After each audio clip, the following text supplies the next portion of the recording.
Hi all, welcome to ക്രിക്കറീന. 18 വർഷത്തെ കാത്തിരിപ്പിന് വിരാമം കുറിച്ചുകൊണ്ട് RCB ഇപ്പോൾ ആ ഒരു കിരീടത്തിൽ മുത്തമിട്ടിരിക്കുന്നു. പഞ്ചാബ് കിങ്സിനെ 6 റൺസിന് പരാജയപ്പെടുത്തിക്കൊണ്ടാണ് IPLിലെ കന്നി കിരീടത്തിൽ ഇപ്പോൾ RCB മുത്തം കുറിച്ചിരിക്കുന്നത്.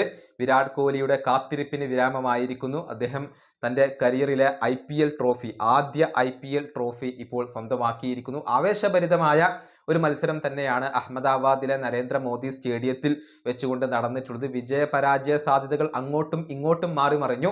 അവസാന നിമിഷമാണ് RCB വിജയം സ്വന്തമാക്കിയിട്ടുള്ളത്. ഏതായാലും മത്സരത്തിൽ ആദ്യം ടോസ് നേടിയ പഞ്ചാബ് കിങ്സ് RCBയെ ബാറ്റിങ്ങിന് അയച്ചു.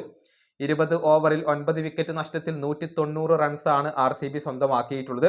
RCBക്ക് വേണ്ടി വിരാട് കോഹ്ലി 35 പന്തുകളിൽ നിന്ന് 43 റൺസ് നേടി.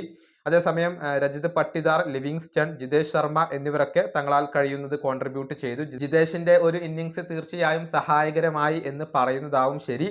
ഇനി പഞ്ചാബ് കിങ്സിന്റെ കാര്യത്തിലേക്ക് വരുമ്പോൾ അവരുടെ ഇന്നിങ്സ് 7 വിക്കറ്റ് നഷ്ടത്തിൽ 184 റൺസിൽ ഒതുങ്ങുകയായിരുന്നു. അവസാനത്തിൽ ശശാങ്ക് ഒരു വെടിക്കെട്ടി പ്രകടനം നടത്തി, പക്ഷെ അത് മതിയാകുമായിരുന്നില്ല. 30 പന്തുകളിൽ നിന്ന് 61 റൺസായിരുന്നു ശശാങ്ക് സിംഗ് നേടിയിരുന്നത്. അതുപോലെ തന്നെ ജോഷ് ഇംഗ്ലീഷ് 39 റൺസ് നേടി. എന്നിരുന്നാലും 6 റൺസിന് അകലെ അവരുടെ ആ ഒരു പോരാട്ടം അവസാനിക്കുകയായിരുന്നു. RCBയുടെ ബൗളർമാരെ എടുത്തു പറയേണ്ടതുണ്ട്. പ്രത്യേകിച്ച് കൃണാൽ പാണ്ഡ്യയുടെ ഒരു ഇന്നിങ്സ് ഇവിടെ തുണയായി എന്നുള്ളതാണ്. ഏതായാലും മികച്ച പ്രകടനമാണ് RCB നടത്തിയിട്ടുള്ളത്. ഒരു ടീം വർക്കിന്റെ ഒരു വിജയമാണ് ഇപ്പോൾ അവർ സ്വന്തമാക്കിയിട്ടുള്ളത്.